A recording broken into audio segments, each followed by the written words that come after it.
Então, gente, boa noite. Hoje a gente vai dar sequência ao nosso estudo sobre as linhas de trabalho.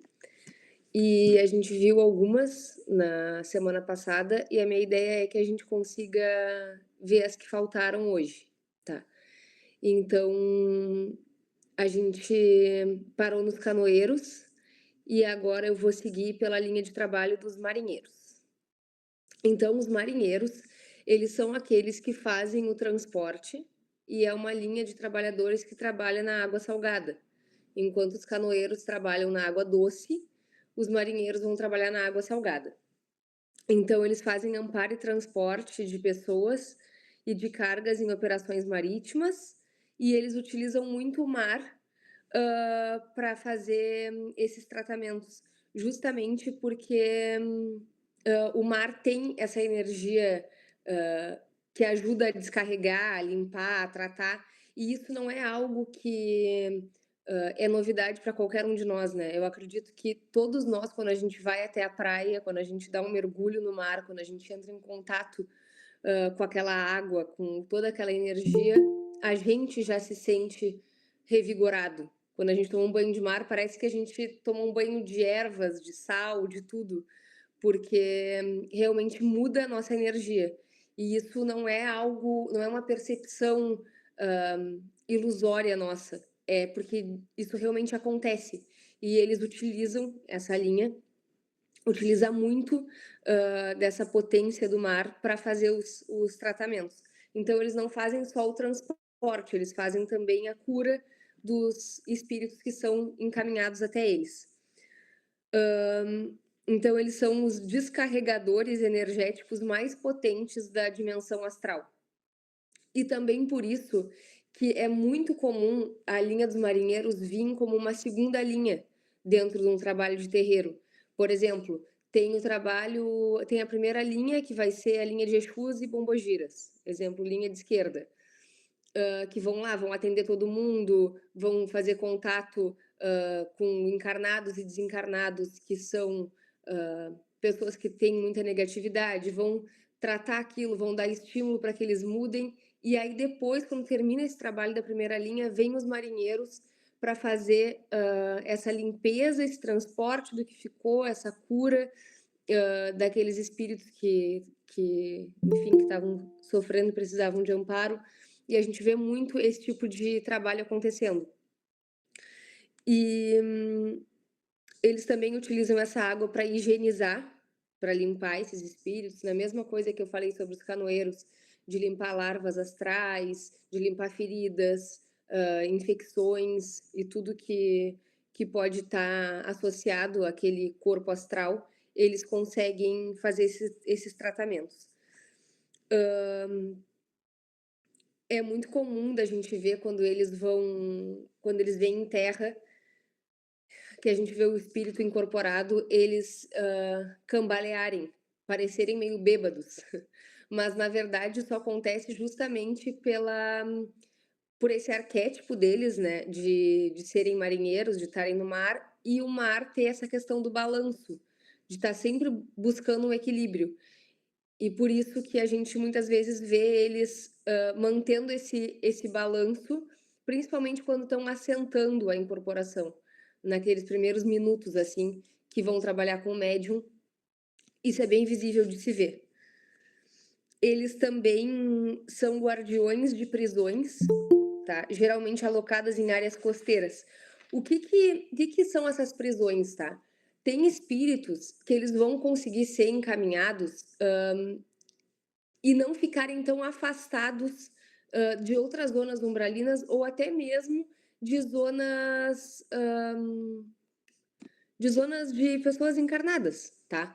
Eles vão conseguir ser tratados e eles não oferecem tanto risco aos demais. Em contrapartida, tem outros espíritos que eles precisam do maior afastamento possível para serem tratados, porque eles são mais perigosos. Então, os marinheiros, eles também fazem essa guarda de prisões que ficam em zonas costeiras ao mar, geralmente com uma aparência de casas abandonadas e construções abandonadas, e o intuito sempre é fraterno. tá? Não é, ah, vamos deixar ele lá pagando pelo que ele fez, não é isso. É o intuito fraterno de que aquele ali é o melhor lugar para aquele espírito tá, não só para ele, mas para o todo, né? Para todo o resto. Então, para que ele consiga receber a pacificação necessária, uma limpeza bioenergética necessária, ele vai ficar afastado nessas prisões, prisões costeiras. E quando também esse espírito precisa ficar mais afastado ainda, por ser um espírito que fez coisas hediondas, como por exemplo, genocidas, magos negros de grande inteligência e tudo mais, os marinheiros eles vão realocar esses espíritos, vão passar eles, vão transportar eles e entregar para os piratas, que é a próxima linha que a gente vai ver. Os piratas, eles são como se fosse a esquerda dos marinheiros. E eles não só vão cuidar dessas prisões em alto mar, tá? Como também nas profundezas oceânicas. Então, os piratas eles vão ser responsáveis por aqueles espíritos que se oivodizaram. Ovoidizaram é a palavra certa. Que ovoidizaram ou que estão em processo de ovoidização, tá? Como esse termo, eu acredito que possa ser um termo que muitos podem estar ouvindo pela primeira vez, não está na nossa teologia, na nossa apostila, o que, que seria isso, tá? Mas eu resolvi abrir um parênteses no nosso estudo de linhas para a gente falar um pouquinho sobre o que, que é essa ovoidização. Então é o seguinte, quando um espírito ele tem um pensamento fixo, que a gente chama de monoideísmo, que ele só pensa em uma única coisa, e essa coisa é extremamente negativa, como, por exemplo, vingança, ódio, mágoa, o que for, ele começa a pensar só naquilo, só naquilo, só naquilo, como num ciclo vicioso que fica ruminando aquela informação, ele começa a se autodestruir. E como o nosso pensamento, ele molda o nosso espírito, ele molda tudo na nossa volta, essa autodestruição começa a mudar o formato desse espírito. Então ele vai começando a mudar a aparência dele. Isso é um processo, isso não é de uma hora para outra. Ele vai começando a mudar essa aparência até que ele se ovoidiza, ou seja, ele vira um ovo, tá? Do tamanho mais ou menos de um crânio de uma criança. E isso se dá em razão desse pensamento fixo, tá? Então, é uma transformação do espírito em razão do pensamento dele, de autodestruição. São pensamentos que são auto-hipnotizantes, tipo, ele não consegue pensar em nada mais do que aquilo. E aí ele fica gerando esse circuito arredondado que eu falei para vocês, que vai deformando ele. E acontece então uma contração espiritual, tá? É uma retração, que é um resultado de um longo período de desequilíbrio, tanto mental quanto emocional, desse espírito. Ele acaba, muitas vezes, tendo uma perda de consciência ou de memória, tá? E é um aprisionamento energético. Muita gente chama a ovoidização de segunda morte, porque ela é uma das coisas mais dolorosas que um espírito pode passar. E aí tem vários tratamentos que os mentores conseguem ofertar, tanto de passes, enfim, tratamentos espirituais, mas a cura ela acontece através da reencarnação, porque é através da reencarnação que aquele espírito, independente da condição que ele esteja, ele vai de novo adquirir uma forma humana. Então ele vai restaurar o corpo espiritual dele. E esse é o tipo de reencarnação que a gente chama de reencarnação compulsória. Ou seja, ele não vai estar, eu quero reencarnar, eu vou, eu me preparo, eu. Não. Ele é tracionado para algum útero. E muitas vezes esses espíritos acabam sendo representados por vários abortos que a gente vê. Então ele não consegue nem sustentar a vida, humana, né, a vida intrauterina por muito tempo. Ele é tracionado, ele vem, ele experimenta, ainda que em feto, né, muito pequeno, mas ele experimenta, de novo um corpo, e ele começa a partir daí conseguir resetar, sabe, conseguir restaurar o corpo dele, o perispírito dele.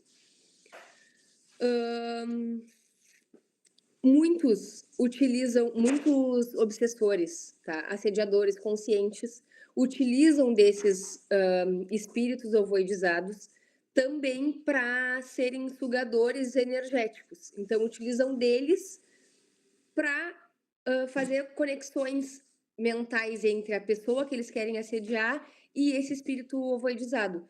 Porque o campo mental dele e o corpo mental dele, que esse corpo mental ele não se desfaz, ele está ali presente, ele é de loucura completa. Então eles acabam servindo como uma massa de manobra, assim, para fazer esses processos de obsessão. E isso dá origem ao que a gente chama de parasitismo energético, tá? Então, eles são muito usados para isso. Deixa eu ver o que mais que eu separei para falar para vocês.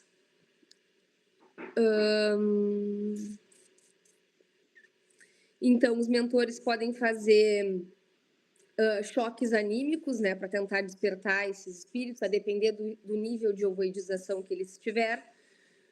Tratamento em hospitais espirituais, levam eles para colônias, para hospitais espirituais, para o fundo do mar, como a gente estava falando no caso da linha de piratas, que cuida muito desse tipo de espírito, para buscar, né, essa reforma íntima, esse amparo, e também preparam eles para essa reencarnação, conforme eu falei para vocês. É importante dizer que muitos, vencendo esse obstáculo, que seria a fase intrauterina, podem nascer realmente numa encarnação muito difícil, muito desafiadora, com uma aparência muito ruim, com deficiências muito sérias. E é importante a gente saber que as famílias que vão receber esses espíritos, via de regra, elas têm débitos com eles. Ou se não têm débitos com eles, são espíritos que são missionários, que se propõem justamente a passar por situação como essa para lidar com as suas próprias causalidades negativas, que podem não ter relação direta com esse espírito, né, que a gente está falando, que se ovoidizou, mas pode ter outras situações que ele quer expurgar, que ele quer, enfim, ter uma nova oportunidade, né, de fazer diferente, e ele se dispõe a receber esse irmão em sofrimento. Então a gente vê isso acontecendo, né? E como eu falei, pode ser que esse espírito consiga vencer essa fase intrauterina e experienciar realmente uma encarnação nesse sentido. Então, a ovoidização é um estado de retração e densificação perispiritual, decorrente de intenso desequilíbrio e sofrimento, que aprisiona o espírito em condição de involução. Eu pensei, não sei se isso é a coisa mais certa de se fazer, tá, gente? Criar sempre analogias, mas é que eu acho que muitas vezes isso facilita a nossa visualização, aproxima da nossa realidade temas que às vezes são mais difíceis. Como, por exemplo, eu falei para vocês no nosso último encontro sobre os orixás e as linhas de trabalho, sendo os orixás uma correnteza e as linhas de trabalho os barqueiros, quem utiliza dessa correnteza. E agora eu vou trazer um outro exemplo para vocês, para a gente pensar nessa questão da ovoidização, tá? Que seria como se fosse um caracol. Tipo, um caracol no estado normal dele, ou seja, um espírito no seu estado normal, ele está ativo, ele está explorando o jardim, ele está estendendo o corpo dele, as antenas dele, percebendo o ambiente ao redor, tá? Ele interage, ele se move e ele aprende. Se ele passa por um período intenso de sofrimento, de culpa, de obsessão, do que for, que ele vai se sentir ameaçado, ele e exposto a situações adversas, ele pode se recolher dentro dessa concha dele, tá? Então, o caracol se recolhe todo o corpo dentro da concha, ele se compacta e se fecha. E aí ele perde a capacidade dele de explorar. Isso é o que acontece com esses espíritos, eles perdem a capacidade deles de explorar. Então as antenas não percebem mais o ambiente, ele começa a ficar completamente isolado da própria natureza dele, tá? Ele perde a consciência, ele perde a interação, ele se densifica, ele fica estagnado. E para que esse caracol volte ao estado normal dele, ele vai precisar de um ambiente seguro, de calor, de umidade, de estímulo, que é o que a gente fala sobre os tratamentos que os mentores vão fazer ou sobre a reencarnação. Então, tentando uma analogia, pensei nessa. Eu vi que a Josi me perguntou ali o que leva o espírito a essa forma, tá? É como eu estava falando, é um longo período de sofrimento e de ideias autodestrutivas, ou de vingança, ou de mágoa, ou do que for. Só que o espírito ele começa a ficar com essa ideia fixa. Ele não pensa em absolutamente mais nada. E aí ele vai se moldando a esse pensamento ruminante dele e ele vai perdendo a forma. E aí é que ele, aos poucos, ele vai perdendo a forma e aí chega na pior parte, digamos assim, no pior estágio possível, que ele vai se ovoidizar. E aí, para a gente reverter essa situação, é como eu estava falando, que na maioria das vezes, para reverter mesmo, vai precisar da reencarnação, tá? Então, fechando parênteses sobre a ovoidização, porque eu achei que podia ter alguém que pudesse ter dúvida sobre isso quando lesse a apostila, tá? Então, sobre os elementos, tá? Dos marinheiros, a gente vai ter a vela é azul e branca ou azul clara. O elemento natural sólido é areia seca da duna, concha e frutas doces. E o elemento natural líquido é batida de laranja e mel, licor de mel ou cachaça de jambu. E os elementos dos piratas. A vela é preta e azul ou azul escuro. O elemento natural sólido é chocolate preto, cacau em pó ou nibs de cacau. E o elemento líquido é o rum ou licor de chocolate. Deixa eu ver se faltou alguma coisa de eu falar para vocês. Uma das coisas que motivou chamar a linha de piratas dessa maneira é porque independente da carência de recursos ou de uma situação insalubre, os piratas eles conseguem se virar, digamos assim. Então eles vão estar dentro do mais negativo possível e mesmo assim eles vão ser criativos para encontrar boas soluções. Então eles guarnecem, protegem e vigiam tanto as profundezas oceânicas e suas prisões em habitats hostis, como também dão o devido suporte militar para as operações dos marinheiros. O que seriam esses hediondos, né? Como eu estava falando, líderes infernais, genocidas, assediadores magistas macabros, militantes opositores da paz do mundo. Então, quando não tem mais condição nenhuma deles serem amparados em outro lugar, eles vão ser levados até o fundo do mar e vão ser mantidos nessas prisões de recuperação, que vão impedir que eles piorem ainda mais. Depois a gente vai para a linha de ciganos. A linha de ciganos, eles são mais como nômades, né? Eles fazem o que a gente chama de caravanas de amparo. Então, os ciganos, eles são muito bons justamente por eles se locomoverem muito entre as dimensões. Eles são muito bons na identificação dos espíritos sofredores, de quem precisa de ajuda e qual ajuda precisa. E eles são ricos em histórias e lendas, né? São de diversas etnias, então antigos celtas, antigos ibéricos, espanhóis, marroquinos, portugueses, italianos, romenos, indianos, por aí vai. E não está aqui, mas a gente sabe que pela prática de terreiro, que eles também são muito bons em auxiliar, as pessoas em coisas materiais mesmo. E, por exemplo, agora no último trabalho, a gente presenciou um dos mentores disse: "Olha, escreve o que tu quer, o que tu mais quer num papel, que se for possível dentro da tua causalidade, né, dos teus méritos, enfim, o teu mentor vai tentar te ajudar". Então eles fazem muito esses amparos dentro da materialidade mesmo, a linha de ciganos. A vela é 7 cores ou azul escuro. O elemento sólido é castanhas, feijões ou lentilhas. E o elemento líquido é batida de cachaça com carambola, champanhe e vinho. A linha de trabalho dos Exus e das Bombogiras a gente viu na semana passada, mas a dos Exus mirins e Bombogiras mirins a gente não viu. Então vamos ver agora. Os Exus mirins e Bombogiras mirins se apresentam como crianças ou pré-adolescentes, tá? Mas eles não têm a ver, é uma linha completamente diferente da linha de crianças, ou erês, que a gente vai ver mais pra frente.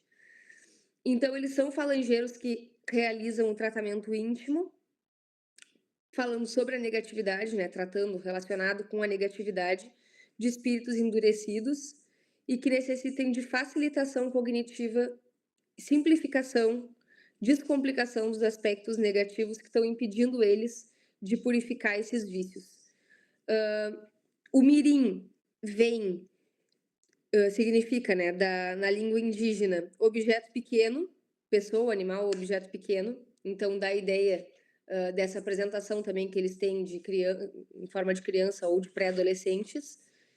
E são linhas de trabalho que tratam dificuldades, perturbações, traumas em crianças e jovens, principalmente quando eles estão desdobrados. Então, por exemplo, crianças que vivem em ambientes extremamente tóxicos, em ambientes que os pais são drogados, que tem muito alcoolismo, que tem abuso sexual, que tem qualquer coisa desse sentido, essa linha de trabalho atua muito bem. Então, no momento que aquele espírito daquela criança encarnada desdobra no seu sono físico, ou seja, o espírito se solta e fica preso ao corpo físico pelo cordão de prata, mas ele se solta, esses espíritos fazem muitas conversas fraternas com essas crianças e adolescentes. Então, é importante que eles tenham essa aparência, esse arquétipo, para que essa criança que está nesse ambiente difícil consiga ter uma identificação com esse espírito. Então, ela não vai enxergar um adulto, que possivelmente é quem, na cabecinha dela, está trazendo tanto problema para ela. Não, ela vai enxergar alguém que ela se identifica. Só que é importante a gente saber que, apesar deles usarem um arquétipo de criança ou de adolescente, eles têm a sabedoria e a lucidez de um mentor super evoluído. Então, é só uma aparência. Não é que eles sejam de fato crianças ou adolescentes, mas é para facilitar e dar espaço para essa comunicação tão necessária para esses espíritos que precisam de ajuda. Deixa eu ver se eu falei tudo.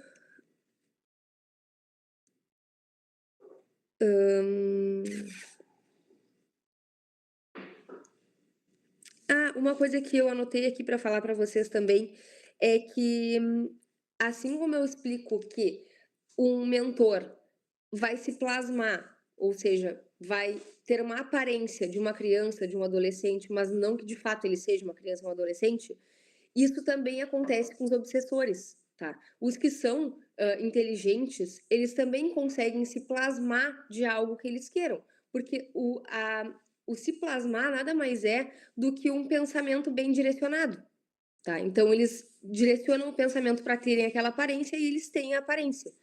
E é muito importante a gente estar em vigília também para sempre conseguir identificar se há de fato uma conversa fraterna, se há bons objetivos com quem está trazendo a mensagem. Porque é possível sim que um obsessor se utilize de uma roupagem que pareça ser uma coisa boa, mas na verdade não é. Eu vou dar um exemplo. Aconteceu há pouco tempo no terreiro de uma criança que a família perdeu o avô, né, ela perdeu o avô, no caso, e aí ela começou a relatar que o avô estava aparecendo para ela. E o avô dizia várias coisas para ela, enfim, que era o avô dela. E no dentro do terreiro já se percebeu, né, tão logo que na verdade não era o avô, que era o obsessor que se plasmava, dava a aparência do avô para induzir aquela criança a fazer determinadas coisas que não eram boas. E é importante a gente ter essa visão, as famílias terem essa visão, para que a gente não se fie na aparência. A aparência, gente, é o que menos importa. Assim também acontece, por exemplo, de mentores de esquerda que podem ter a aparência de um animal. E aí a gente pensa: "Ai, meu Deus, por que que um mentor vai ser um animal? Então ele não é evoluído porque ele é um animal?". Não, daqui a pouco ele está trabalhando lá na primeira dimensão, cortando um dobrado para lidar com aquele monte de espírito perdido, inundado de negatividade, e o que ele precisa para conseguir transitar naquele meio é ter a aparência daquele animal. Então não é porque um obsessor tem a aparência de um preto velho lindo, maravilhoso e querido, e ele dá uma mensagem toda atravessada, e que isso é uma coisa que vai ser boa. Não, a gente tem que estar sempre atento nesse sentido. Então a aparência é o que menos importa. O que importa é a atitude, é a mensagem, é o objetivo, que tem que ser sempre fraterno, tá? Pra gente ter bastante atenção.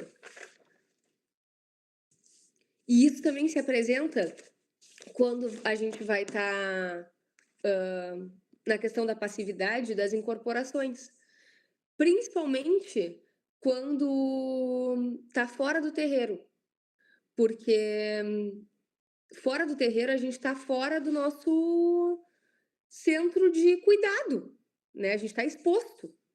Então tem que ter muita atenção com o que se escuta, com o que, enfim, se há dentro de casa, ou se tu sente que tem um espírito ali que quer trabalhar contigo, que quer, enfim, incorporar, assim, uma atenção máxima, porque não necessariamente aquele ali é um mentor. Ele pode ter toda a aparência e não ser. Então, quando tá fora do terreiro, tem que ter ainda mais atenção. Vamos ver, a Rai falou alguma coisa aqui. Deixa eu entrar aqui. Nossa, onde é que vê? Mensagens da chamada.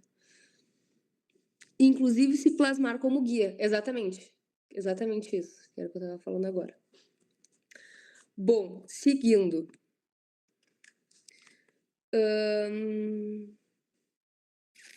Aqui ele traz a questão que eu estava falando da diferença da linha de crianças para a linha dos Exus e Bombogiras Mirins, tá? Que o papel deles não é de alegria, de renovação, de lidar com a positividade, como é o caso das crianças. Não, eles são já voltados para isso que eu falei para vocês, da negatividade, de lidar com toda essa dor, todo esse sofrimento, principalmente em crianças, adolescentes e tudo mais. Então, eles acessam pontos emocionais perturbados no psiquismo infantil. E linha de trabalho. Vou falar dos elementos que eu me esqueci. Então, os elementos, tá? Dos Exus Mirins, a vela é preta e vermelha, da Bombogira Mirim também. O elemento sólido do Exu Mirim é pimenta do reino e guaraná, pão de mandioca, milho e melado de cana. E da Bombogira Mirim é dedo de moça, pimenta dedo de moça, uva passa e torta de maçã. O elemento líquido do Exu Mirim é batida não alcoólica de limão e mel. E da Bombogira Mirim é batida não alcoólica de uva e mel.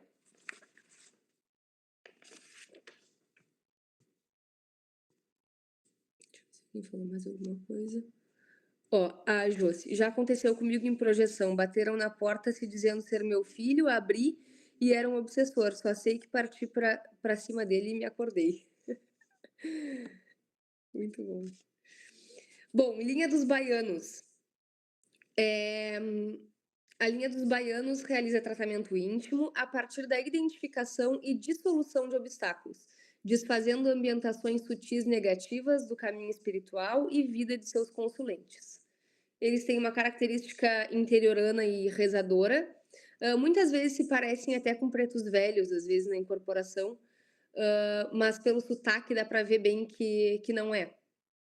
E eu já acompanhei algumas vezes, de uma mentora que trabalha comigo, que é a avó Maria Benedita, que ela, em diversas apometrias, quando tem desmanche principalmente de elementos agregadores, ela participa bastante. Então, tem bem a ver com isso, ó, desfazimento de ambientações sutis negativas. É uma linha que trabalha muito nisso e trabalha bastante com os malandros, que já são uma outra linha de trabalho, né? Que aí vai trabalhar trazendo ambientações sutis positivas nas dificuldades. Então,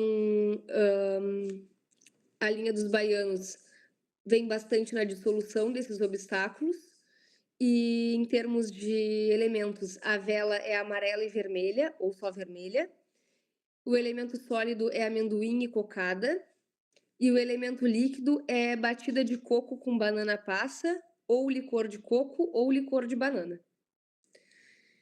E a linha dos malandros, que já tem uma aparência de boêmios cariocas, como a gente já tinha conversado, é uma linha que trabalha tanto na esquerda quanto na direita, tá? À esquerda, eles estão mais próximos de centros urbanos e trazem bastante essa energia, como a gente estava falando, de superar as dificuldades, de lidar com esses obstáculos. E já a linha de direita, eles são mais curandeiros, tá? E aí eles ficam mais em vilarejos rurais. Então, trabalham com foco na cura, em especial na recuperação de seres explorados no crime umbralino. Então, seres que são explorados no crime podem ser encaminhados para esses malandros curandeiros e que estão mais afastados dessa área urbana e conseguem tratar esses espíritos. Ó, é frequente o encaminhamento de vítimas dos grandes centros para comunidades rurais afastadas das áreas urbanas em que eram vitimados, a fim de que recebam tratamento e reabilitação de vícios e traumas. Por que a gente chama de malandragem? Porque, na verdade, a malandragem, ela tá naquela inteligência de rua, sabe? É aquele que tá por dentro de tudo que tá acontecendo. Ele sabe onde é que o amparo tem que acontecer, ele sabe qual é a manha daquele grupo ali, ele se mistura, ele tem as manhas, ele é malandro. Então, não é o lado pejorativo negativo da palavra malandro, pelo contrário, é querendo valorizar a sagacidade desse espírito, a inteligência dele. Como, por exemplo, a Josi falou, Zé Pilintra, exatamente. É uma falange dentro da linha de malandros, muito conhecida, né? Zé Pilintra, Zé do Morro, tem vários. A linha de trabalho das crianças. Eu só falei dos elementos. Elementos dos malandros. Vela, branca e vermelha ou branca e amarela. Elemento sólido, alfazema, tabaco, coco e frutas. Elemento líquido, cachaça de butiá, cerveja, licor ou licor de jabuticaba.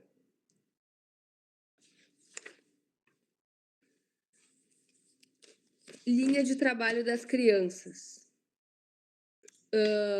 Então, como eu já tinha falado para vocês, são espíritos que trabalham muito fortalecendo a positividade. E quando eles vêm, quando tem gira de crianças, ou o que a gente chama de herês também, eles mudam muito o ambiente, né? Porque eles são muito extrovertidos, eles trazem a inocência da criança, eles usam o bico, eles usam o cheiro, eles usam tudo que é brinquedo que pode imaginar, eles querem doce, eles querem pular, eles querem tudo. Então, eles mudam o ambiente e, e eles acessam coisas nos adultos que muitas vezes, pela nossa quantidade de responsabilidade, a gente vai deixando essa essência, né, nossa essência infantil, muito de lado. E eles são ótimos justamente em quebrar essa rigidez, sabe, de comportamento. Então a gente, quando eles chegam no terreiro, muda tudo, muda a energia completamente. E tem muita gente que adora e tem muita gente que acha muito estranho, porque como que vai haver lucidez ali? E é como eu estava dizendo para vocês, Porque não é que o espírito seja uma criança, um bebê, sei lá, de 2 anos, 3 anos, 4 anos. Não, ele tem toda a inteligência de um mentor de umbanda. Ele só está usando aquela aparência para conseguir acessar as pessoas da maneira como elas precisam naquele momento. Então, desamarra referenciais mentais frios e responsivos que, infelizmente, são predominantes no desafiador universo adulto. Eles trazem leveza, alegria e inocência das crianças. A vela é de 7 cores. O elemento sólido são os doces, principalmente doces caseiros e com frutas, e semente de girassol. E o elemento líquido é guaraná com mel, leite de girassol com mel, leite de linhaça com mel. Vamos para a linha dos pretos velhos. Então, a linha dos pretos velhos, eles são muito bons no tratamento íntimo e principalmente em verificar os nossos hábitos, nos ajudar a mudar. Eles conseguem enxergar os hábitos negativos, conseguem enxergar o que a gente pode fazer para melhorar, para criar hábitos positivos. Eles têm uma linguagem muito acessível, utilizam muito de metáforas, são extremamente simples, né, em todos os sentidos, assim, tanto na aparência, quanto na voz, quanto na maneira de passar as mensagens. São muito queridos. Todo mundo que está dentro de uma gira de preto velho se sente bem, porque parece que tu tá sendo abraçado, assim, mesmo que não tenha ninguém te tocando. Pelo menos essa é a sensação que eu tenho nas giras de preto velho. Então, eles representam sabedoria e bondade e são profundos conhecedores da realidade do sofrimento e das muitas aflições humanas. Os elementos. A vela é cor branca e preta. O elemento sólido é a rapadura de melado, raspas de coco ou bolo de milho. E o elemento líquido é o café com melado. E agora a gente falta só 3 linhas, tá? A linha de trabalho dos orientais. Então, os orientais realizam tratamento íntimo, promovendo meios hábeis, práticos, para a reforma íntima completa, bem como tratam as enfermidades do corpo astral a partir de cirurgias astrais. Eles se apresentam como hindus, bem como a gente, pessoal do Oriente lá, né? Hindus, árabes, chineses, egípcios, tibetanos, mongóis, marroquinos, turcos, japoneses, tailandeses. Muitas vezes eles utilizam de mantras para fazer os trabalhos deles. São espíritos que também utilizam dessas ferramentas como cirurgias astrais, projeções da consciência, magnetismo. Então, é uma linha que estimula muito também a meditação, né? As práticas da gente sentar e realmente ficar em silêncio, da gente fazer uma prática de comunhão com Deus, ou fazer uma prática contemplativa, de observar o que está na nossa volta, ver como a gente se sente, descansar no presente. Eles incentivam muito esse tipo de prática. E eles também são vistos em hospitais e pontos, né, pronto-socorros, auxiliando outras linhas, como pretos velhos, baianos, bombogiras. E também participam bastante do planejamento encarnatório daqueles que têm uma programação existencial específica, como, por exemplo, espíritos missionários. Eles ajudam a participar, né, a pensar nesses planejamentos. Os elementos são... Deixa eu ver aqui. Orientais.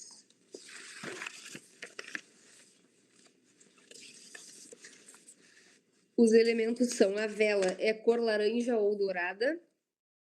O elemento natural sólido, sementes de flores e prato com alimento de maior variedade de gostos, doce, azedo, amargo, picante, etc., tudo no mesmo prato.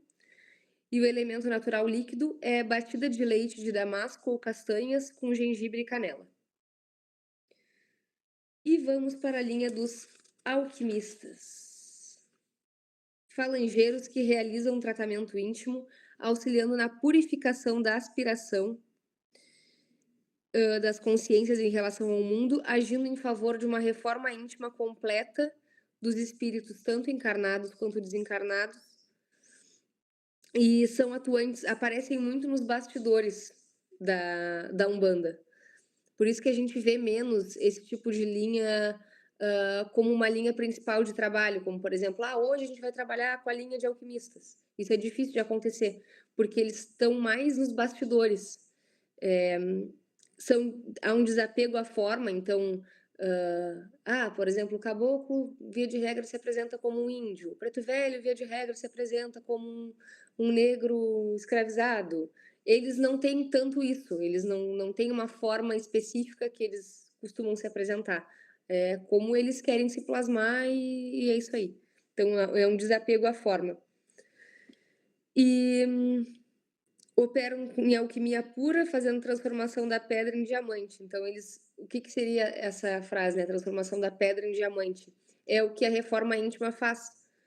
Porque na medida em que a gente vai desabrochando enquanto espírito, vai desenvolvendo, vai amadurecendo, a gente, que é uma pedra bruta, né, pode se transformar em diamante. Eles são muito bons na condução disso daí. E vamos ver os elementos deles. Elementos dos alquimistas. A vela é cor violeta, o elemento natural sólido é semente de trigo, tâmaras e, se possível, uva ou mirtilo. E o elemento natural líquido é suco de uva com limão ou vinho. E, por fim, a linha de trabalho dos falangeiros de orixá. Essa linha é, aqui no meu ponto de vista, às vezes causa aquela confusão que a gente esclareceu no nosso último encontro, da diferença do que é um orixá e do que é uma linha de trabalho. Existe uma linha que se chama falangeiros de orixá, que significa o quê? Que aquele espírito, ele praticou tanto, ele se desenvolveu tanto dentro de uma consciência orixá, que ele se transformou nela. Mas não é que ele seja o orixá. Ele é um trabalhador que trabalha na consciência do orixá, mas ele é tão próximo que ele se apresenta com a aparência do orixá e ele vai desenvolver os trabalhos a partir daquela consciência. Então, olha o que diz aqui. São homens e mulheres que, ao longo de sua vasta experiência existencial, profunda prática espiritual e engajamento na vida física e extrafísica, acabaram por manifestar uma consciência divina de forma plena, tornando-se literalmente uma extensão perfeita de um pai e mãe orixá, e ajudam na comunhão, né, com essas consciências divinas. Se apresentam como o próprio orixá e vivem próximo do ponto da natureza daquele orixá. Então, por exemplo, uma falangeira de Mãe Oxum vai viver próximo de uma cachoeira. Uma falangeira de Mãe Iemanjá vai viver próxima do mar. E por aí a gente vai. Mas não significa que ele seja o orixá. É um espírito. O orixá não é um espírito. Ele é um falangeiro de orixá. Ele é um espírito que trabalha naquela consciência, por ter desenvolvido isso ao longo de muito tempo. E os elementos. Vela de 7 cores. Elemento natural sólido vai ser o elemento daquele orixá, do orixá que ele for, né? E o elemento natural líquido também vai ser do orixá. Então, o que a gente tem geral, assim, seria a vela de 7 cores. Aí os elementos vai variar a depender de qual orixá ele é um falangeiro. E é isso.